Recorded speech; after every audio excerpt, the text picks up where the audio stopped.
अस्सलामुअलैकुम स्टूडेंट्स, उम्मीद करता हूँ कि आप सब लोग खैरियत से होंगे और आज का दिन आप लोगों का बहुत ही अच्छा गुजरा होगा।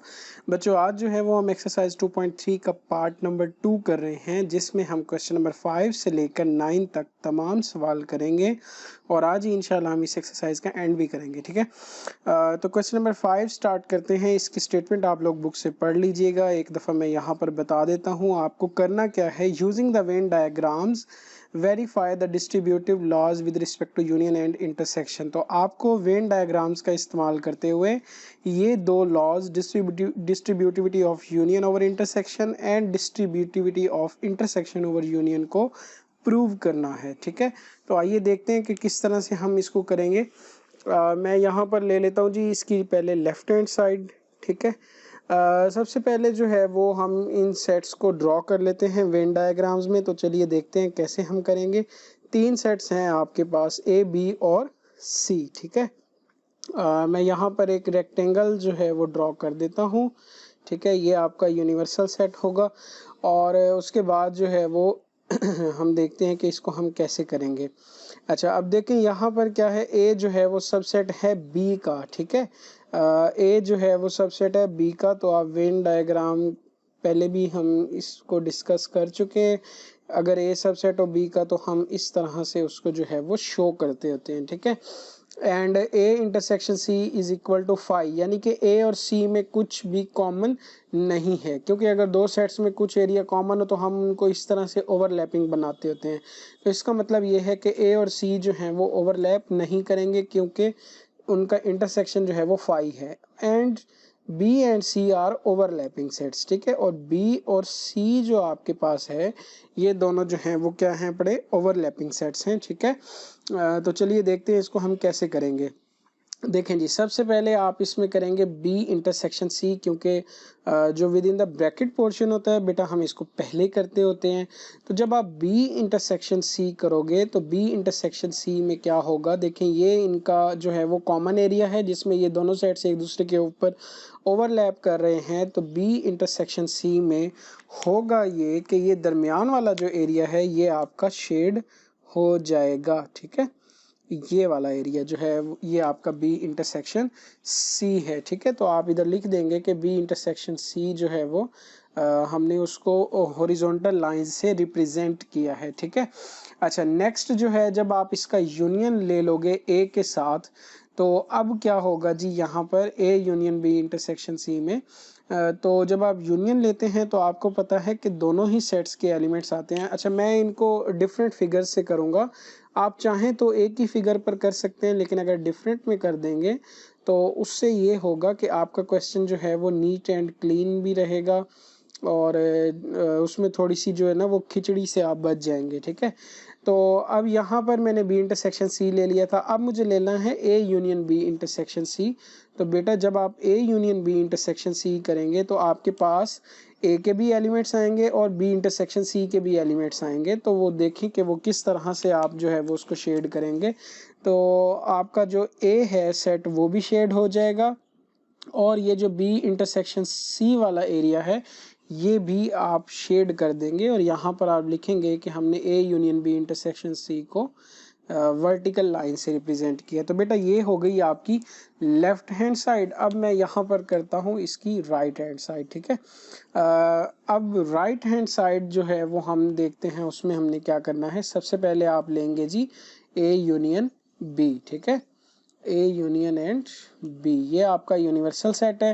अगेन ये आपका सेट बी हो जाएगा, ये आपका सेट सी हो जाएगा और ये है जी सेट ए। ठीक है, तो जब आप ए यूनियन बी लेंगे तो बेटा इसमें ए के भी एलिमेंट्स आएंगे और बी के भी एलिमेंट्स आ जाएंगे। तो आप क्या करेंगे, ए और बी वाला जो एरिया है ये वाला, इसको आप कर देंगे शेड। ठीक है, ये हो गया जी आपका ए यूनियन बी और इधर आप नीचे लिखेंगे ए यूनियन बी जो है उसको हमने वर्टिकल्स लाइन से, सॉरी हॉरिजॉन्टल लाइंस से रिप्रेजेंट किया है। ठीक है, नेक्स्ट में जो है वो आप इसमें लेंगे ए यूनियन सी। तो अगेन आप एक और फिगर बना लें, मैं इस तरह से करता होता हूँ, इससे ये होता है कि क्वेश्चन जो है वो आपका नीट एंड क्लीन रहता है। तो आप अगर डिफरेंट फिगर्स ले लेंगे तो आपके लिए ज़्यादा बेहतर रहेगा। ठीक है, ओके जी, ये आपका बी हो गया, ये सी हो गया। अब हम लेंगे जी इसमें ए यूनियन सी। जब आप ए यूनियन सी लोगे तो बेटा होगा क्या कि आपके पास ए के भी एलिमेंट्स आएंगे और सी के भी एलिमेंट्स आएंगे। तो आप क्या करोगे, दोनों सेट्स को ही शेड कर दोगे, ठीक है जी। और यहाँ पर भी आपने जो है वो ए यूनियन सी को vertical lines sorry horizontal line से रिप्रेजेंट किया है, ठीक है। ओके जी, नेक्स्ट में अब हम क्या करेंगे, इन दोनों का हमने लेना है इंटरसेक्शन, ठीक है जी। Intersection A union B, intersection हमने लेना है जी ए यूनियन सी। तो बेटा ये आपके पास ए यूनियन बी वाली फिगर है और ये आपके पास ए यूनियन सी वाली फिगर है। आप इन दोनों फिगर को माइंड में रखें और सोचें कि हम ले रहे हैं इंटरसेक्शन। इंटरसेक्शन का मतलब होता है कॉमन। अब आप यहाँ पर देखें कि कौन सा ऐसा एरिया है जो दोनों फिगर्स में शेड हो रहा है। पहले मैं इनको एक दफ़ा ड्रॉ कर देता हूँ। ये आपका सेट बी है, ये सेट सी है और यहाँ पर आपका ये सेट ए है, ठीक है। अच्छा, अब आप देखें कि सेट ए जो है वो दोनों फिगर्स में ही शेड हो रहा है। देखें यहाँ पर भी शेडिंग है, यहाँ पर भी शेडिंग है। तो मैं सेट ए को जो है वो शेड कर देता हूँ वर्टिकल लाइंस से। वैसे हॉरिजॉन्टल भी लेना चाहें तो ले सकते हैं। अच्छा, पिछले मैंने लेक्चर में कहा था कि आप एक फिगर में जो है वो एक जैसी लाइंस यूज़ नहीं कर सकते।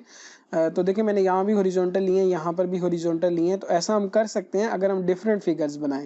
लेकिन एक ही फिगर पर अगर आप सारा काम कर रहे हैं तो फिर अगर आप एक लाइंस जैसे हॉरिजॉन्टल ले लिए तो अब आप किसी दूसरे ऑपरेशन को शो करने के लिए हॉरिजॉन्टल लाइंस का इस्तेमाल नहीं कर सकते, ठीक है। ओके जी, तो यहाँ पर क्या है जी, A union B intersection A union C. तो दोनों में आपने देखा ना है कॉमन पार्ट, एक तो ए है और दूसरा ये वाला पार्ट जो है देखें ये यहाँ पर भी शेड हो रहा है, यहाँ पर भी शेड हो रहा है। तो इसको भी आपने कर देना है शेड और इसको आप 2 का नाम दे देंगे।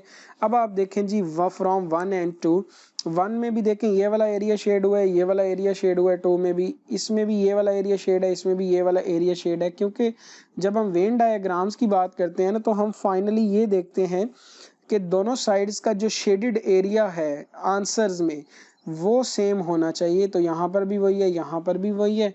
लिहाजा हम कह सकते हैं कि डिस्ट्रीब्यूटिविटी ऑफ यूनियन और इंटरसेक्शन जो है वो यहाँ पर वेरीफाई करती है, ठीक है। इसको आप लिख दीजिएगा एक मर्तबा। ओके जी, नेक्स्ट में जो है वो हमने करनी है distributivity of intersection over union. तो मैं जी यहाँ पर ले लेता हूँ पहले left hand side. Left hand side में आपको पहले क्या करना है, बी यूनियन सी, ठीक है।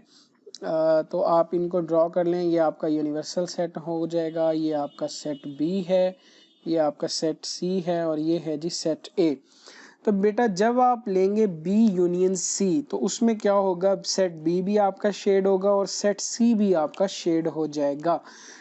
तो देखें इसको हम कैसे शेड करेंगे। देखें सेट बी भी आपका शेड हुआ और सी भी। अब देखें ए क्योंकि सबसेट है बी का तो ए तो ऑटोमेटिकली आपके पास शेड होगा ही हो जाएगा, ठीक है। तो हमने बी यूनियन सी को जो है वो हॉरिजॉन्टल लाइन से रिप्रेजेंट किया है, ये आप यहाँ पर लिख देंगे। उसके बाद अब हम इसका इंटरसेक्शन लेंगे ए के साथ, ठीक है। ये आपका यूनिवर्सल सेट है, ये सेट बी है, ये सेट सी है और इसके अंदर जो है वो सेट ए है। देखें अब ये आपके पास है बी यूनियन सी और आपने इसका इंटरसेक्शन लेना है ए के साथ, ठीक है। अब जब आप बी यूनियन सी को देखते हैं, ये है, और ए को देखते हैं तो दोनों में कॉमन जो एरिया होगा वो आपके पास ए वाला ही होगा, ठीक है। तो यहाँ पर आप क्या करेंगे, आप शेड कर देंगे जी किसको, ए को, ठीक है। और इधर आप लिख देंगे कि हमने A intersection B union C को जो है वो रिप्रेजेंट किया है हॉरिजॉन्टल लाइंस से, ठीक है। तो ये आपकी हो गई लेफ्ट हैंड साइड जिसमें आपका जस्ट सेट ए जो है वो शेड हो रहा है। अब राइट हैंड साइड करते हैं। राइट हैंड साइड में पहले हम लेंगे ए इंटरसेक्शन बी, ठीक है। ए इंटरसेक्शन बी ये आपका यूनिवर्सल सेट हो जाएगा। ये आपका सेट बी है, ये आपका सेट सी है और यहाँ पर है जी आपका सेट ए। तो पहले आप ले रहे हैं ए इंटरसेक्शन बी। तो बेटा ए इंटरसेक्शन बी में देखें ए जो है वो सबसेट है बी का अकॉर्डिंग टू कंडीशन। तो ए क्योंकि छोटा सेट है तो जाहिरी सी बात है, ये कॉन्सेप्ट मैं आपको पहले बता चुका हूँ, ए के एलिमेंट्स आएंगे, लिहाजा ए जो वाला एरिया जो है वो शेड हो जाएगा। तो ये आपका हो गया ए इंटरसेक्शन बी। नेक्स्ट में आप क्या करेंगे, ए इंटरसेक्शन सी लेंगे। अब यहाँ पर देखें कि ए इंटरसेक्शन सी जो है, बल्कि मैं ऐसा करता हूँ कि उसी फिगर को यूज़ कर लेता हूँ, क्योंकि ए इंटरसेक्शन सी में कुछ भी आपके पास जो है वो कॉमन नहीं है। ए इंटरसेक्शन सी जो है वो एम्प्टी सेट आएगा, लिहाजा आप कुछ भी नहीं करोगे, यहाँ पर एम्प्टी छोड़ दोगे, ठीक है। तो ये फिगर जो है इन दो ऑपरेशंस को रिप्रेजेंट कर रही है, ए इंटरसेक्शन बी को और ए इंटरसेक्शन सी को। और यहाँ पर मैं एक और फिगर बना देता हूँ जहाँ पर मैं क्या करूँगा, ए इंटरसेक्शन बी का यूनियन लूँगा जी ए इंटरसेक्शन सी के साथ, ठीक है। तो अब देखिए क्या होता है, ये आपका सेट बी है, ये आपका सेट सी है और ये है जी सेट ए। अब ये आपके पास है ए इंटरसेक्शन बी का आंसर, यानी कि सेट ए। और जब मैं इसका यूनियन लूँगा A intersection C, A intersection C empty set है, तो जाहिरी सी बात है ए इंटरसेक्शन बी के ही एलिमेंट्स आएंगे, तो जस्ट आपके पास ये वाला एरिया ही शेड होगा जो ए इंटरसेक्शन बी में हुआ था और ए इंटरसेक्शन बी में सेट ए शेड हुआ था। तो आप क्या करेंगे, इस एरिया को शेड कर देंगे, ठीक है जी। तो यहाँ पर आपकी ये आ गई रिजल्ट 2। रिजल्ट 1 में भी देखें ए शेड हुआ है, रिजल्ट 2 में भी देखें ए ही शेड हुआ है, तो लिहाजा हम कह सकते हैं जी from 1 and 2 distributivity of intersection over union जो है वो वेरीफाई हो गई है, ठीक है। तो लास्ट में आप प्रॉपर्टी को लिख देंगे। तो ये हो गया जी आपका क्वेश्चन नंबर 5 का पार्ट नंबर 1। ओके जी, अब हम करते हैं क्वेश्चन नंबर 5 का पार्ट नंबर 2, जहां पर अगेन आपको वही काम ही करना है, लेकिन सेट्स की जो कंडीशंस हैं वो यहाँ पर चेंज हो गई हैं। तो चलिए देखते हैं कि इसको हम किस तरह से करेंगे। लेफ्ट हैंड साइड जो है वो मैं यहाँ पर ले लेता हूँ, ठीक है। अब आप इसमें एक बनाएंगे जी रेक्टेंगल, और सेट्स की जो यहाँ पर तरतीब है वो ज़रा चेंज है। ये आपका यूनिवर्सल सेट है, ठीक है। अब यहाँ पर आपसे कहा यह गया है कि A and B are overlapping sets, A और बी जो हैं ये दोनों ओवरलैपिंग सेट्स हैं। तो अगर ये ओवरलैपिंग सेट्स हैं तो ये इस तरह से बनेंगे, ये आपका सेट ए होगा, ये आपका सेट बी होगा। B and C are overlapping, ठीक हो गया जी। बी और सी जो हैं ये दोनों भी क्या हैं पड़े, ओवरलैपिंग है, तो हम बी और सी को जो है वो इस तरह से बना देंगे, ठीक है। But A and C are disjoint, तो ए और सी आप देखें, ए इधर है सी इधर है, दोनों का कोई भी कॉमन एरिया नहीं है, दोनों एक दूसरे के ऊपर नहीं आ रहे, तो इसलिए ये हमने वैसे ही डिसजॉइंट शो कर दिया है, ठीक है। तो अब हम देखते हैं कि यहाँ पर जो है वो हम बी इंटरसेक्शन सी को किस तरह से लेंगे। तो देखें, जब आप बी इंटरसेक्शन सी लेंगे तो आपके पास होगा क्या, बी और सी का ये दोनों का कॉमन एरिया है, तो ये वाला जो एरिया है आपके पास शेड हो जाएगा बी इंटरसेक्शन सी का, ठीक है। और नीचे जो है वो आपने लिख देना है बी इंटरसेक्शन सी को हमने रिप्रेजेंट किया है हॉरिजॉन्टल लाइंस से, ठीक है। तो ये आपका हो गया जी बी इंटरसेक्शन सी। अब आपने क्या करना है, आपने इसका यूनियन लेना है ए के साथ, A union B intersection C आप करेंगे। तो अगेन ये आपका यूनिवर्सल सेट है, ये सेट ए है, ये सेट बी है और ये सेट सी है जी, ठीक है। तो जब आप ए यूनियन करेंगे बी इंटरसेक्शन सी, तो जाहिरी सी बात है आपके पास ए भी आएगा और बी इंटरसेक्शन सी भी आएगा।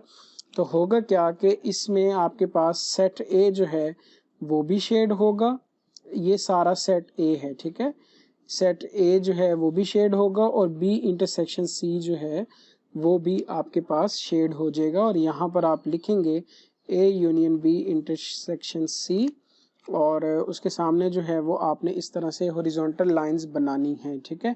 और इसको आप रिलेशन 1 कह देंगे। ये आपकी हो गई यहाँ पर लेफ्ट हैंड साइड।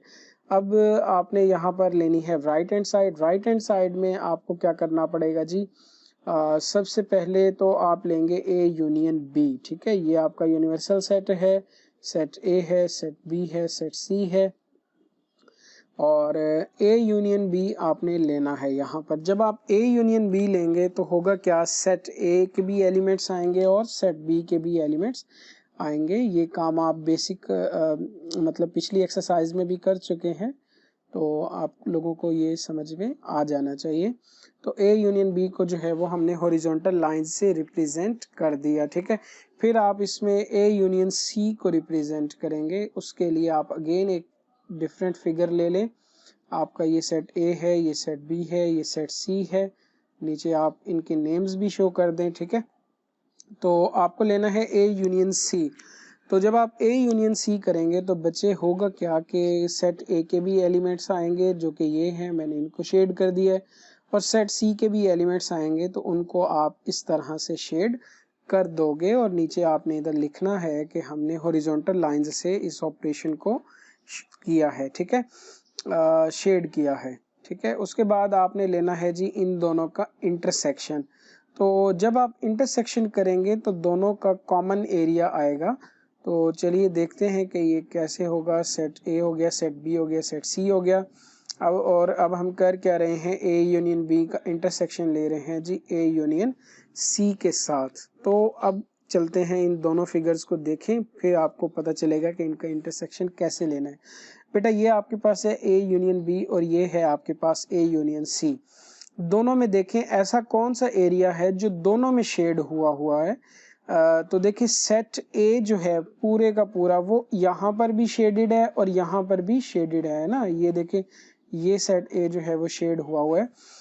तो बेटा इसमें जो है एक तो सेट ए शेड हो जाएगा, ठीक है, और दूसरा यहाँ पर आप देखें सेट सी है, इधर सी पूरा तो नहीं है हाँ, लेकिन ये वाला जो एरिया है वो ए यूनियन बी में भी शेड हुआ है और ये वाला एरिया जो है वो ए यूनियन सी में भी शेड हुआ है। तो रुके, ये जो है वो अच्छे से क्लियर नहीं है, तो इसको जो है वो आप दोबारा से सेट कर देता हूँ मैं, ठीक है। तो ये वाला एरिया जो है ये भी इसमें शेड होगा, तो आपने इसको हॉरिजॉन्टल लाइंस से रिप्रेजेंट कर देना है, ठीक है जी। ये आपका हो गया राइट हैंड साइड का फाइनल आंसर। तो दोनों को कंपेयर करें, इसमें भी ये वाला एरिया और ये वाला एरिया शेड है, इसमें भी ये वाला एरिया और ये वाला एरिया ही शेड है, तो लिहाजा ये दोनों जो हैं वो इक्वल होंगे, ठीक है। ओके जी, अब सेकंड प्रॉपर्टी को देखते हैं, distributivity of intersection over union को। तो आप इसमें ले लें जी लेफ्ट हैंड साइड, ठीक है। सबसे पहले जो है वो आप एक रेक्टेंगल बना लें, इन सेट्स को रिप्रेजेंट कर लें। उस रेक्टेंगल के अंदर ये सेट ए हो गया, बी हो गया और सी हो गया, ठीक है। बेटा सबसे पहले आपने लेना है जी बी यूनियन सी। तो जब आप बी यूनियन सी करेंगे तो होगा क्या, बी के भी एलिमेंट्स आएंगे और डेफिनेटली सी के भी एलिमेंट्स आ जाएंगे, ठीक है। तो आपने इन दोनों सेट्स को जो है वो शेड कर देना है, ठीक है, इस तरह से। और हॉरिजॉन्टल लाइंस का मैं इस्तेमाल कर रहा हूँ तो मैं इधर यहाँ पर लिख भी दूंगा हॉरिजॉन्टल लाइंस, ठीक है। उसके बाद जो है वो आप A intersection B union C करेंगे, A intersection B union C, ठीक है। तो ये आपका यूनिवर्सल सेट है, सेट ए है, सेट बी है, सेट सी है, A B and C. Okay, B union C हमने ले लिया, जिसमें आपके पास ये वाला एरिया जो है वो शेड हुआ था। अब हमने इसका इंटरसेक्शन लेना है सेट ए के साथ, ठीक है। तो देखिए सेट ए आपका है ये वाला, ये पूरे का पूरा सेट ए है और बी यूनियन सी ये है। तो दोनों में जो कॉमन एरिया है वो जस्ट ये वाला है, इतना सा जो ये चीज है, ठीक है। तो ये आपका रिप्रेजेंट करेगा A intersection B union C को, ठीक है। ये आपका रिजल्ट 1 हो गया। तो अब हम इसकी राइट हैंड साइड दे लेते हैं और देखते हैं कि क्या यहाँ पर भी यही एरिया जो है वो शेड होता है या नहीं। तो आप एक रेक्टेंगल बनाएंगे, ठीक है जी, और इसमें आपने 3 सेट्स लेने हैं ए बी और सी, ठीक है। आप इनको नाम दे देंगे ए बी और सी का। और जब आप यहाँ पर ए इंटरसेक्शन बी करेंगे तो होगा क्या, ए और बी के जो कॉमन एलिमेंट्स हैं जो कि इन दोनों की ओवरलैपिंग एरिया यानी कि ये वाला एरिया जो है यहाँ पर शो हो रहे हैं, तो इसको आपने शेड कर देना है, ठीक है। और यहाँ पर आपने हॉरिजॉन्टल लाइंस बना देनी है जो कि ए इंटरसेक्शन बी को रिप्रेजेंट करेंगी। और जब आप ए इंटरसेक्शन सी लेंगे तो ए इंटरसेक्शन सी में देखें सेट ए और सी जो है ये दोनों तो डिसजॉइंट सेट्स हैं, जैसा कि क्वेश्चन की स्टेटमेंट में दिया हुआ है। तो इसका मतलब ए और सी में कोई भी एलिमेंट जो है वो कॉमन नहीं है। तो जब आप ए इंटरसेक्शन सी करेंगे तो वो एम्प्टी सेट आएगा, वो भी मैंने यहाँ पर ही रिप्रेजेंट कर दिया क्योंकि एम्प्टी सेट आएगा तो लिहाजा कुछ भी जो शेड है वो नहीं होगा, ठीक है। तो अब आप क्या करोगे, ए इंटरसेक्शन बी का यूनियन लोगे जी ए इंटरसेक्शन सी के साथ, ठीक है। ये आपका set A, set B and ये सेट सी, ठीक है जी। इनके आप नाम लिख लें ए बी और सी और ये यूनिवर्सल सेट, ठीक है। तो अब आपने क्या करना है, इन दोनों का यूनियन लेना है। अब देखें ए इंटरसेक्शन बी में ये एरिया शेड हुआ है और ए इंटरसेक्शन सी जो है वो एम्प्टी सेट है। तो इन दोनों का जो मिला के एरिया जो है वो हम शेड कर देंगे। अब ये तो खाली है, इसमें तो कुछ भी शेड नहीं होगा, तो इसका मतलब ए इंटरसेक्शन बी में जो शेड हुआ था वही एरिया जो है वो यहाँ पर भी शेड हो जाएगा।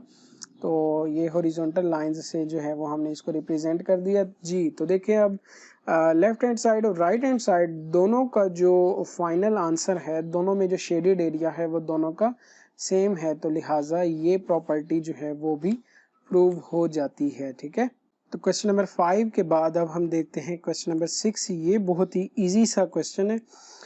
तो देखते हैं कि हम इसको कैसे करेंगे। यहाँ पर आपको सेट ए दिया हुआ है और डिफरेंट ऑपरेशंस जो हैं वो आपको परफॉर्म करने हैं।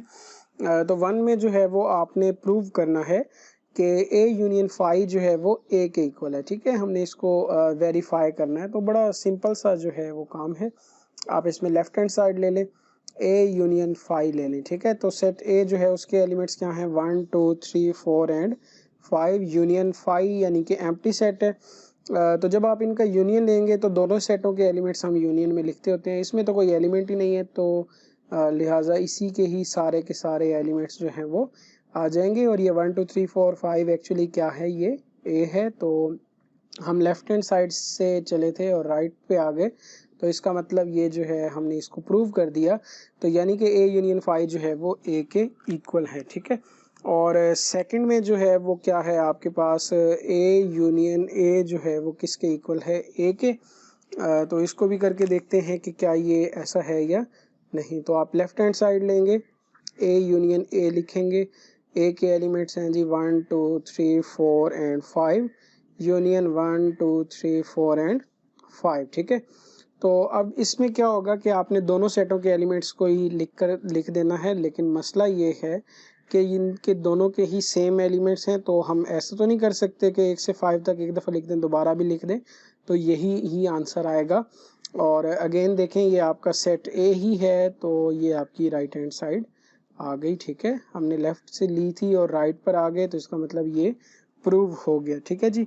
उसके बाद थर्ड में है जी ए इंटरसेक्शन ए जो है वो भी आपके पास ए के ही इक्वल है। ठीक है बेटा, इसके ये सारे जो क्वेश्चंस हैं ना, ये आप ऐसे समझ लें कि ये आपके एमसीक्यूज हैं। ठीक है, तो इस तरह के क्वेश्चन मोस्टली जो है वो एमसीक्यूज में पूछे जाते हैं कि ए यूनियन ए जो है वो क्या आएगा, ए इंटरसेक्शन ए जो है वो क्या आएगा। तो ये चीज़ें, ये रिजल्ट्स जो हैं आपने अपने माइंड में रख लेने हैं। ठीक है, अब आप लिखेंगे 1 2 3 4 5 इंटरसेक्शन ए ही है, तो अगेन 1 2 3 4 5। अब इंटरसेक्शन में हम क्या करते हैं, दोनों में कॉमन एलिमेंट्स देखते हैं। तो देखें इसके तमाम एलिमेंट्स इसमें भी हैं, तो लिहाजा यही आंसर आएगा 1 2 3 4 एंड 5, जो कि सेट ए है और यही आपकी राइट हैंड साइड है। ठीक है, तो ये जी आपका ये क्वेश्चन जो है वो प्रूव हो गया। उसके बाद 7 में क्या है आपके पास, 7 हम लिख देते हैं। इसमें एक आपके पास यूनिवर्सल सेट है, जो यूनिवर्सल सेट में कौन से एलिमेंट्स हैं, 1 से लेकर 20 तक। ठीक है जी, 1 से लेकर 20 तक। और यूनिवर्सल के बाद आपके पास सेट ए है, जिसमें 1 से लेकर 19 तक एलिमेंट्स हैं।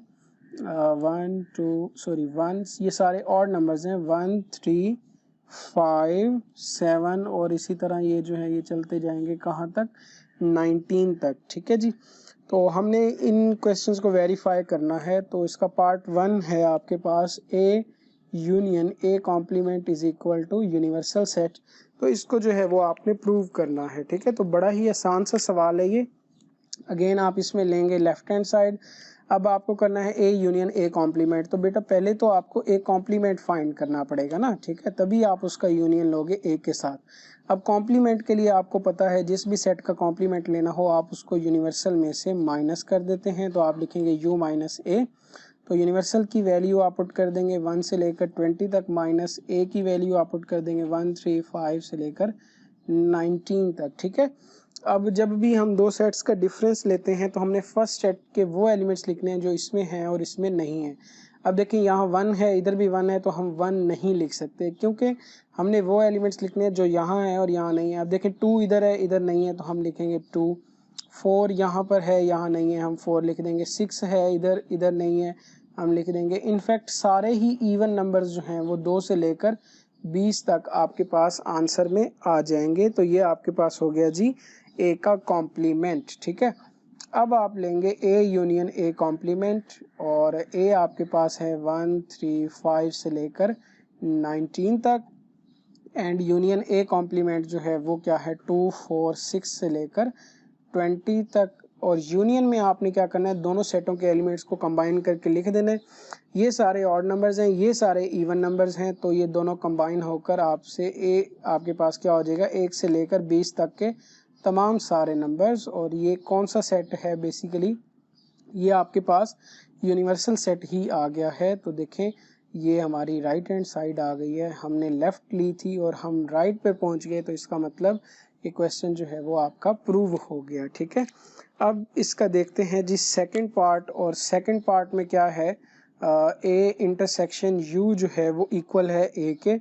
तो ये भी बेसिक सी बात है। देखें ए इंटरसेक्शन यू हम ले रहे हैं, और आपको पता है कि हर सेट जो है वो यूनिवर्सल सेट का सबसेट होता है। तो जब ए जो सबसेट है यू का, तो जब हम इंटरसेक्शन लेंगे तो जाहिर सी बात है ए ही आएगा। तो चलिए चेक करते हैं क्या ऐसा है या नहीं। अब ए के एलिमेंट्स हैं 1 से लेकर जी 19 तक, 1, 3, 5 से लेकर 19 तक। इंटरसेक्शन यूनिवर्सल आपके पास है 1 से लेकर 20 तक के तमाम एलिमेंट्स। तो इंटरसेक्शन में आप क्या करते हैं, दोनों के कॉमन एलिमेंट्स लिखते हैं। तो कॉमन एलिमेंट्स इसमें कौन कौन से हैं, देखें 1 इधर है, इधर है, अब यहाँ पर 3 है, इधर भी है 3, और ये 5 है, इधर भी है 5, तो 7। तो इसी तरह 1 से लेकर 19 तक ये सारे एलिमेंट्स आ जाएंगे। और इस सेट को अगर आप देखेंगे तो ये कोई और नहीं बल्कि सेट ए ही है। तो ये आपकी राइट हैंड साइड आ गई, तो हमने लेफ्ट ली थी और राइट आ गई, तो आपका क्वेश्चन जो है वो प्रूव हो गया। और इसका थर्ड पार्ट करने के लिए मैं इसको रेज कर देता हूँ, ठीक है। तो थर्ड पार्ट इसका क्या है जी, A intersection A complement is equal to 5, ठीक है जी। ये आपने जो है वो प्रूव करना है। तो ए कॉम्प्लीमेंट में पहले भी फाइंड कर चुका हूँ, मैं इसी को ही यूज़ कर लूँगा। लेकिन अगर ये क्वेश्चन आपके पास आता है तो आपको पहले ए कॉम्प्लीमेंट जो है वो पहले फाइंड करना होगा, ठीक है। तो हम ले लेते हैं ए इंटरसेक्शन ए कॉम्प्लीमेंट, ठीक है। तो ए के एलिमेंट्स हैं 1, 3, 5 से लेकर 19 तक, एंड इंटरसेक्शन ए कॉम्प्लीमेंट जो है वो आपके पास क्या है 2, 4, ये हमने यहाँ पर लिया है 2, 4, 6 से लेकर 20 तक। तो आप यहाँ पर देख सकते हैं कि दोनों में कोई भी एलिमेंट कॉमन नहीं है, लिहाजा ये एम्प्टी साइड सेट आ गया जो कि आपकी राइट हैंड साइड है, ठीक है। ये हो गया जी आपका क्वेश्चन नंबर 7। तो आइए जी अब हम करते हैं इस एक्सरसाइज का क्वेश्चन नंबर 8, जो कि बहुत ही सिंपल सा है। तो चलिए देखते हैं कि इसमें आपने करना क्या है। स्टेटमेंट इसकी जी है, from suitable properties of union and intersection deduce the following results, ठीक है। तो आपको कुछ प्रॉपर्टीज़ का इस्तेमाल करते हुए इसको प्रूव करना है। तो मैं इसको पहले कर देता हूँ। मैंने यहाँ पर इसकी लेफ्ट हैंड साइड ली है A intersection A union B, ठीक है। तो यहाँ पर देखें हम distributive law of intersection over union लगा सकते हैं। तो होगा क्या, A intersection A and A intersection B, और फिर जो है वो इनका यूनियन, ठीक है। तो ए इंटरसेक्शन ए जो है उसका रिजल्ट क्या होता है A, and union A intersection B जो है वो एज इट इज़ आ जाएगा। तो देखें जी आपने लेफ्ट हैंड साइड ली थी और हम राइट हैंड साइड पर आ गए, तो ये चीज़ हमारी जो है वो प्रूव हो गई, ठीक है। और पार्ट नंबर 2 में इसके क्या है जी, A union A intersection B is equal to A intersection A union B. ये चीज़ आपने जो है वो प्रूव करनी है, ठीक है। तो आप इसमें भी लेफ्ट हैंड साइड ही लोगे, ठीक है जी। और लेफ्ट पे आपके पास क्या है, A union A intersection B, और अगेन यहाँ पर जो है वो distributive law of union over intersection लगेगा, उसके उल्ट है ये, ठीक है। तो ये हो जाएगा जी A union A intersection A union B, ठीक है। अब ए यूनियन ए जब आप करते हैं, तो अभी हमने प्रीवियस देखा तो ए यूनियन ए जो है वो ए ही आता होता है, and intersection A union B आ जाएगा। तो देखें ये आपकी राइट हैंड साइड आ गई, तो हम लेफ्ट से चले थे और राइट पर आ गए, तो इसका मतलब ये चीज़ जो है वो यहाँ पर प्रूव हो गई, ठीक हो गया। अच्छा जी, तो अब हम लास्ट में करते हैं क्वेश्चन नंबर 9, जो कि इस एक्सरसाइज का आखिरी सवाल है।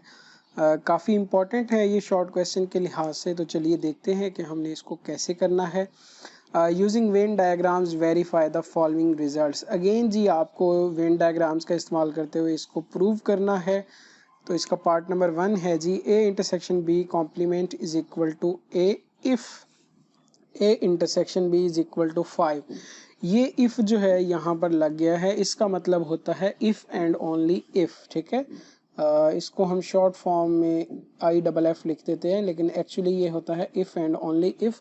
और जहाँ पर भी ये इफ़ एंड ओनली इफ़ होता है तो मैंने शायद पीछे भी बताया था, अगर आप लोग कॉन्टिन्यूसली मेरी वीडियोस देख रहे हैं तो आपको पता होगा इफ़ का। लेकिन बहरहाल इफ़ स्टेटमेंट जो है ये ऐसी स्टेटमेंट होती है कि ये जहाँ पर भी लगती है तो इसमें दो बातें हो रही होती हैं, एक इफ़ से पहले और एक इफ़ के बाद। ठीक है, तो पहले हम इसको सपोज करते हैं, इसको प्रूव करते हैं, या फिर इसको सपोज करते हैं और इसको प्रूव करते हैं, लेकिन करने दोनों काम ही होते हैं। ठीक है, इफ़ से पहले वाली स्टेटमेंट को लेट करके दूसरी को प्रूव करेंगे और बाद में फिर दूसरी को लेट करके इफ़ से पहले वाली प्रॉपर्टी का जो है वो हम प्रूव करेंगे। ठीक है, तो चलिए देखते हैं जी हमने इसको करना कैसे है। ठीक है, तो पहले मैं इसको सपोज करूँगा और इसको प्रूव करूँगा। ठीक है, तो आइए देखते हैं कि हम इसको कैसे करेंगे।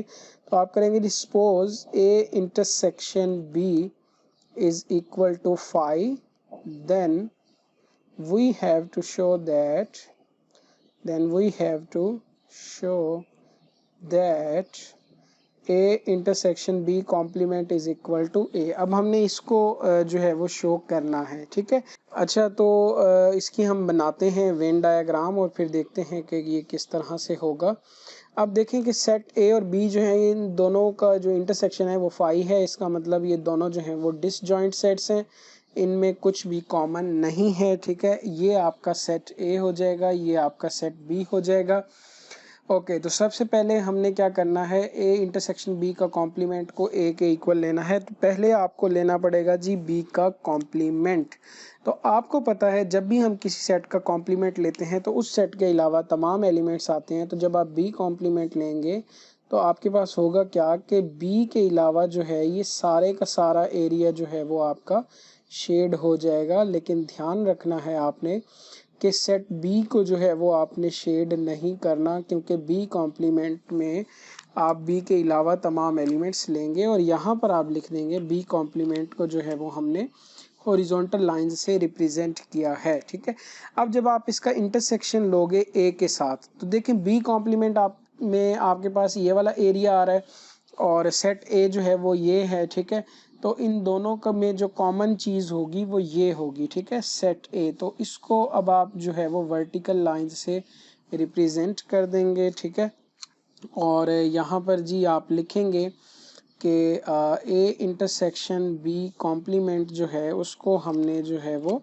इससे रिप्रेजेंट किया है वर्टिकल लाइंस से। ठीक है, तो वर्टिकल लाइंस अगर आप देखेंगे वो आपकी सेट ए में ही नज़र आ रही हैं, तो लिहाजा ये चीज़ प्रूव हो गई कि ए इंटरसेक्शन बी कॉम्प्लीमेंट जो है वो ए को ही रिप्रेजेंट करता है, क्योंकि देखें कि ए इंटरसेक्शन बी कॉम्प्लीमेंट में सेट ए ही शेड हो रहा है। ठीक है, तो ये चीज़ तो जो है वो हमने प्रूव कर दी। अब हम क्या करेंगे, इसका कन्वर्स करेंगे। अब आप यहाँ पर लिखेंगे जी कन्वर्सली सपोज दैट अब बच्चे आपने क्या करना है, इसको सपोज करना है और इसको प्रूव करना है। ठीक है, लेकिन बाय वेन डायग्राम्स हमने करना है, तो मैं इसकी डायरेक्टली यही फिगर ही लूँगा क्योंकि इसकी यही फिगर ही है। ठीक है, तो आप क्या करेंगे, conversely suppose that A intersection B complement is equal to A. ठीक है, यानी कि ये जो है वो फिगर है आपकी। ठीक है, तो इसको जो है वो आपने दोबारा उसी तरह से ही जैसे शेड किया था कर लेना है। ठीक है, ये आपका सेट ए है, ये सेट बी है। तो पहले बी कॉम्प्लीमेंट यानी ए के अलावा सारा एरिया जो है वो शेड हो जाएगा। ठीक है, ये देखें जी, ये आपके मैं रैंडमली ऐसे ही कर रहा हूँ, लेकिन आपने बड़े एहतियात से और अच्छे से जो है वो इसको शेड करना है। ठीक है, ये आपका बी का कॉम्प्लीमेंट है। अब ए इंटरसेक्शन बी कॉम्प्लीमेंट में जो है वो क्या होगा, ये वर्टिकल लाइंस आ जाएंगी, तो ये आपका जो है वो ए इंटरसेक्शन बी कॉम्प्लीमेंट हो गया। अब इसको हमने सपोज कर लिया और हम प्रूव क्या करेंगे, हमने ये प्रूव करना है कि ए इंटरसेक्शन बी जो है वो फाई के इक्वल है। तो ये डेफिनेटली सी ही बात है कि then definitely A intersection B जो है वो फाई ही होगा। सिंपल सी बात है। उसकी वजह ये है, वैसे तो इस फिगर से ही आपको नज़र आ रहा है कि जब हमने ये फिगर ड्रॉ की है ए इंटरसेक्शन बी और वो जब ए ही आ जाता है तो देखें कि दोनों जो हैं वो डिसजॉइंट सेट्स होते हैं। तो क्योंकि ये डिसजॉइंट सेट्स होते हैं तो इनका इंटरसेक्शन जो है वो फाई आता है, ठीक है। और दूसरी मैं आपको एक ना नंबर्स लेकर दिखा देता हूँ, उससे ये चीज़ आपको क्लियर हो जाएगी कि जब भी आप ए इंटरसेक्शन बी कॉम्प्लीमेंट लें और वो ए के इक्वल सिर्फ उसी सूरत में ही आ सकता है कि जब सेट ए और बी जो हैं वो डिसजॉइंट सेट हो, यानी उनमें कुछ भी कॉमन ना हो।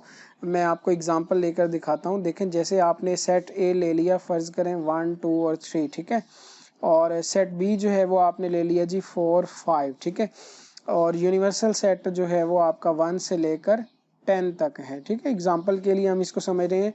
तो आप इसमें ले लें बी का कॉम्प्लीमेंट। तो बी कॉम्प्लीमेंट में जो है वो क्या होगा, अब देखो 4 और 5 के अलावा जो है वो सारे एलिमेंट्स आ जाएंगे यूनिवर्सल सेट के, ठीक है, यानी कि 1 2 3 और 6 7 8 9 और 10, ठीक है। और फिर जब मैं इन दोनों का इंटरसेक्शन लूँगा ए इंटरसेक्शन बी कॉम्प्लीमेंट, तो इन दोनों सेटों में देखें क्या कॉमन है, जस्ट 1 2 3 ही कॉमन है। तो ये आ गया आपके पास सेट ए, ठीक है। तो यहाँ से भी ये चीज़ आप प्रूव कर सकते हैं। और अगर ऐसा ना हो, यानी कि अगर आपके पास सेट जो हैं वो डिसजॉइंट ना हो, हम ओवरलैपिंग लेकर देखें, तो याद रखिएगा कभी भी आपके पास सेट ए आ ही नहीं सकता, ठीक है। उसमें कोई ना कोई एलिमेंट मिसिंग हो जाएंगे, वो भी आप लेकर देख लें। यहाँ पर आप यूनिवर्सल 1 से लेकर 5 तक ले लें, ठीक है।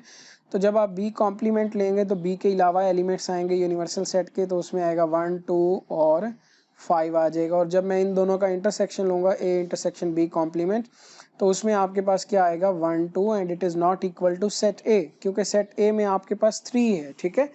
तो यही होता है जब हम ओवरलैपिंग सेट में ए इंटरसेक्शन बी कॉम्प्लीमेंट करें तो वो कभी भी ए के इक्वल नहीं आ सकते। तो क्योंकि इसमें सेट ए आंसर आ रहा है तो डेफिनेटली उनका इंटरसेक्शन जो है वो एम्प्टी सेट ही होगा, ठीक है। तो ये था जी आपका क्वेश्चन नंबर 9 का पार्ट नंबर 1। अब हम इसका पार्ट नंबर 2 करते हैं। उसकी स्टेटमेंट जो है वो मैं लिख देता हूँ। क्या करना है जी, आपने यहाँ पर A minus B union B, A minus B union B is equal to A union B, ठीक है। इसको आपने जो है वो प्रूव करना है। तो आप यहाँ पर पहले तो बच्चे ले लेंगे लेफ्ट हैंड साइड, ठीक है। अच्छा, इसमें ऐसा है कि इस क्वेश्चन में आपको ये नहीं बताया गया कि सेट ए और बी जो हैं वो दोनों ओवरलैपिंग हैं या डिसजॉइंट हैं। तो आपकी मर्जी है, अगर आप चाहें तो इसमें डिसजॉइंट सेट्स भी ले सकते हैं और चाहें तो ओवरलैपिंग सेट्स भी ले सकते हैं। तो मैं यहाँ पर क्या कर रहा हूँ, मैं इसमें ले रहा हूँ जी ओवरलैपिंग सेट्स, लेकिन ये ज़रूरी नहीं है। अगेन मैं आपको रिकॉल करा दूँ, ठीक है। ये आपका हो गया यूनिवर्सल सेट। तो जब आप पहले आप ब्रैकेट वाला पोर्शन करते हैं तो आप a माइनस बी करेंगे तो होगा क्या, आपके पास सेट a के एलिमेंट्स आएंगे लेकिन सेट b के एलिमेंट्स नहीं आएंगे। तो देखें आप a माइनस बी को किस तरह से शेड करेंगे। वैसे तो ये वाला भी एरिया जो है वो ए का ही है, जैसे मैंने कहा ए के एलिमेंट्स आएंगे, लेकिन बेटा इस एरिया में सेट बी के भी एलिमेंट्स लाई कर रहे हैं क्योंकि ये दोनों ओवरलैपिंग सेट्स हैं। तो लिहाजा आपके पास जस्ट ये वाला ही एरिया जो है वो शेड हो जाएगा। तो आप इधर लिख देंगे ए माइनस बी को हमने हॉरिजॉन्टल लाइन से रिप्रेजेंट किया है, ठीक है। अब जब आप ए माइनस बी का यूनियन करोगे बी के साथ, ए माइनस बी का जो है वो आप यूनियन लेंगे किसके साथ, सेट बी के साथ, तो होगा क्या, आपके पास ए माइनस बी के भी एलिमेंट्स आएंगे और सेट बी भी आएगा, है ना। तो आपके पास ये वाला एरिया भी शेड होगा और ये वाला भी एरिया शेड होगा। तो आप जो है वो इसको शेड कर देंगे और ये हो जाएगी आपकी लेफ्ट हैंड साइड, ठीक है। उसके बाद जो है वो हम इसकी राइट हैंड साइड करते हैं। राइट हैंड साइड पे आपको जस्ट क्या करना है, आपको लेना है जी ए यूनियन बी, ठीक है। ये सेट ए है, ये सेट बी है, ठीक है जी। आपको लेना है यहाँ पर ए यूनियन बी। तो ए यूनियन बी में क्या होगा, सेट ए के भी एलिमेंट्स आएंगे, बी के भी एलिमेंट्स आएंगे डेफिनेटली, ठीक है। तो ये आपका रिजल्ट 2 हो गया, ये रिजल्ट 1 हो गया। इसमें भी देखें वही एरिया शेडेड है, इसमें भी वही एरिया शेडेड है, तो लिहाजा आप कह सकते हैं from 1 and 2 A minus B union B is equal to A union B. तो ये हो गया जी पार्ट नंबर 2 क्वेश्चन नंबर 9 का, ठीक है। ओके जी, तो अब हम करते हैं क्वेश्चन नंबर 9 का थर्ड पार्ट। यहाँ पर आपको क्या करना है, a minus B intersection b लेकर आपने इसको फाई के इक्वल शो करना है, ठीक है। तो इसमें आप ले लें जी लेफ्ट हैंड साइड, और लेफ्ट हैंड साइड पे अगेन वही है, सेट पे रिस्ट्रिक्शंस नहीं है कि ये दोनों कौन से ओवरलैपिंग सेट्स हैं या डिसजॉइंट सेट्स हैं, तो आपकी मर्ज़ी है। मैं अगेन इनको ओवरलैपिंग ही ले रहा हूँ, ठीक है। तो सबसे पहले ब्रैकेट वाला पोर्शन होता है, पहले आप लेंगे जी इसमें a माइनस बी। तो जब आप इसमें a माइनस बी लोगे तो होगा क्या कि सेट a के एलिमेंट्स जो हैं वो आएंगे, लिहाजा आपके पास सेट a शेड हो जाएगा, ठीक है। ये हो गया जी a माइनस बी को आपने हॉरिजॉन्टल लाइन से रिप्रेजेंट कर दिया। फिर आप इसका इंटरसेक्शन लोगे b के साथ, ठीक है। अब a minus B intersection b जो है वो आप करेंगे, ठीक है। ये आपका सेट A है, ये आपका सेट B है, और हमने करना क्या है, A minus B intersection B करना है, ठीक है। अब आप देखें कि आपके पास जब आपने A माइनस बी किया था तो आपके पास ये वाला एरिया आया था सेट A का। अब जब आप इसका इंटरसेक्शन सेट B के साथ लोगे तो देखो दोनों में कुछ भी कॉमन नहीं है। a माइनस बी में ये वाले एलिमेंट्स आएंगे, सेट b ये वाला है, इनमें कुछ भी नहीं है, तो लिहाजा ये एक एम्प्टी सेट आएगा। जब एम्प्टी सेट आएगा तो कोई भी शेडिंग नहीं होगी, ठीक है। तो यही जो है वो आपकी राइट हैंड साइड है जो कि एम्प्टी सेट है, क्योंकि इसमें कुछ भी शेड नहीं हुआ, ठीक है। ओके जी, तो अब हम इसका करते हैं फोर्थ पार्ट। और फोर्थ पार्ट जो है उसमें क्या करना है, आपने लेफ्ट हैंड साइड तो उसकी है a union b, and right hand side क्या है, a union a complement intersection b, ठीक हो गया। तो आप इसमें लेंगे जी पहले लेफ्ट हैंड साइड जो कि बहुत ही आसान है, और इसमें जो है, चले मैं इसमें यहाँ पर ये कर देता हूँ कि मैं इनको ले लेता हूँ डिसजॉइंट सेट्स, ठीक है। क्योंकि पहले मैं इनको ओवरलैपिंग लिए जा रहा हूँ, तो पता चले आप लोग कहीं डर ही जाएं कि पता नहीं सर ओवरलैपिंग हो सकता है आसान हो, इसलिए आप करते ही जा रहे हैं। अक्सर बच्चे ऐसा सोचते हैं, क्योंकि मैंने काफ़ी बच्चों को पढ़ाया है तो मुझे पता है कि बच्चे ऐसी बातें जो है वो माइंड में सोचते रहते हैं, ठीक है। तो आपने यहाँ पर डिसजॉइंट सेट्स ले लिए हैं a और b। तो बेटा जब आप इनका यूनियन लोगे तो आपके पास होगा क्या कि सेट a के भी एलिमेंट्स आएंगे, ठीक है, और सेट b के भी एलिमेंट्स जो हैं वो आ जाएंगे। तो आपने a को भी शेड कर देना है और b को भी शेड कर देना है, और ये आपने इधर यूनिवर्सल सेट भी लिखना है, और इधर आप बता देंगे कि हमने a यूनियन b को हॉरिजॉन्टल लाइन से रिप्रेजेंट किया है। लेफ्ट हैंड साइड आपकी हो गई, ये आपका रिजल्ट 1 हो गया। अब आप लेंगे जी इसमें right hand side. Right hand side में आपने क्या करना है, सबसे पहले ब्रैकेट वाला पोर्शन करना है। ब्रैकेट में क्या है, a कॉम्प्लीमेंट इंटरसेक्शन b, लेकिन पहले तो आपको लेना पड़ेगा a कॉम्प्लीमेंट, तभी आप उसका इंटरसेक्शन जो है वो ले पाओगे b के साथ। तो ये आपका सेट a है, ये आपका सेट b है। जब आप a कॉम्प्लीमेंट लेंगे तो बच्चे होगा क्या कि a के अलावा जो है वो आपका सारा एरिया शेड हो जाएगा। तो देखें आपने इसको किस तरह से शेड करना है। आपने ये देखना है कि आपकी ये जो लाइंस हैं वो सेट A में बिल्कुल नहीं जानी चाहिए, बाकी जो है ये पूरा ये फिगर जो है वो शेड हो जाएगा, ठीक है। और नीचे आपने लिख देना है कि A कॉम्प्लीमेंट को जो है वो हमने इस तरह से हॉरिजॉन्टल लाइंस से रिप्रेजेंट किया है, ठीक है। अब आपने बच्चे लेना है A कॉम्प्लीमेंट इंटरसेक्शन B, ठीक है, A कॉम्प्लीमेंट इंटरसेक्शन B। तो ये आपका सेट A है, ये आपका सेट B है, ये यूनिवर्सल सेट है। तो A कॉम्प्लीमेंट में आपके पास ये सारा एरिया है, और जब आप इसका इंटरसेक्शन लेंगे B के साथ तो देखें इसमें भी ये सारा एरिया है, और B के साथ जब हम इसका इंटरसेक्शन लेंगे तो सिर्फ B वाला ही जो एरिया है वो शेड हो जाएगा। तो A कॉम्प्लीमेंट इंटरसेक्शन B को जो है वो आप हॉरिजॉन्टल लाइन से रिप्रेजेंट कर देंगे। और फाइनली आप इसमें लोगे जी ए यूनियन, बल्कि पहले हम फिगर बना देते हैं, उसके नीचे ही हम उसका रिजल्ट लिखेंगे। यहाँ पर आप ले लेंगे ए का यूनियन किसके साथ, ए कॉम्प्लीमेंट इंटरसेक्शन बी के साथ। ठीक है, ये आपका सेट ए है और ये आपका सेट बी है, ये आपका यूनिवर्सल सेट है। अब ये आपके पास है ए कॉम्प्लीमेंट इंटरसेक्शन बी। ठीक है, अब जब आप इसका यूनियन लोगे ए के साथ, तो इसका भी एलिमेंट्स आएंगे और ए के भी एलिमेंट्स आएंगे। क्योंकि हम वेन डायग्राम्स कर रहे हैं तो हम शेडिंग करेंगे। ठीक है, तो ए कॉम्प्लीमेंट इंटरसेक्शन बी में ये शेड हो रहा था, तो ये एरिया भी शेड हो जाएगा। और क्योंकि हम यूनियन कर रहे हैं ए के साथ, तो ए के भी एलिमेंट्स आएंगे, लिहाजा ए भी शेड हो जाएगा। ठीक है, तो ये आपका हो गया रिजल्ट 2। और रिजल्ट 2 में देखें सेट ए और बी दोनों शेड हुए। रिजल्ट 1 में देखें वो भी आपके पास यही ही है, तो लिहाजा आप कह सकते हैं from 1 and 2 A union B is equal to A union A complement intersection B. और इसी के साथ ही आपका क्वेश्चन नंबर 9 जो है वो कंप्लीट होता है। और इंशाल्लाह मुझे उम्मीद है कि इस एक्सरसाइज की आपको समझ आ गई होगी।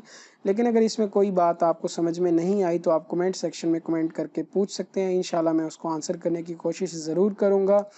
और बाकी जी लास्ट में मेरी दुआएं हैं आप लोगों के लिए कि अल्लाह ताला आपको हमेशा खुश और सलामत रखे और दुनिया या आखिरत की भलाइयाँ नसीब फरमाए। और लास्ट में एक छोटी सी आप लोगों से गुजारिश है कि अगर आपको मेरी वीडियोस पसंद आती हैं तो इनको लाइक किया करें, कमेंट किया करें, अपनी राय का इजहार किया करें, ताकि मुझे पता चले कि मेरे समझाने में क्या मसला है। और अगर अच्छा समझाता हूँ तो मेरी हौसला अफजाई भी किया करें और हमारे चैनल को सब्सक्राइब करें और बेल आइकन को भी दबा दें, ताकि आप मज़ीद नई आने वाली वीडियोस को बर वक्त देख सकें। इंशाल्लाह हम मिलेंगे अपनी नेक्स्ट वीडियो में, तब तक के लिए अल्लाह हाफिज़।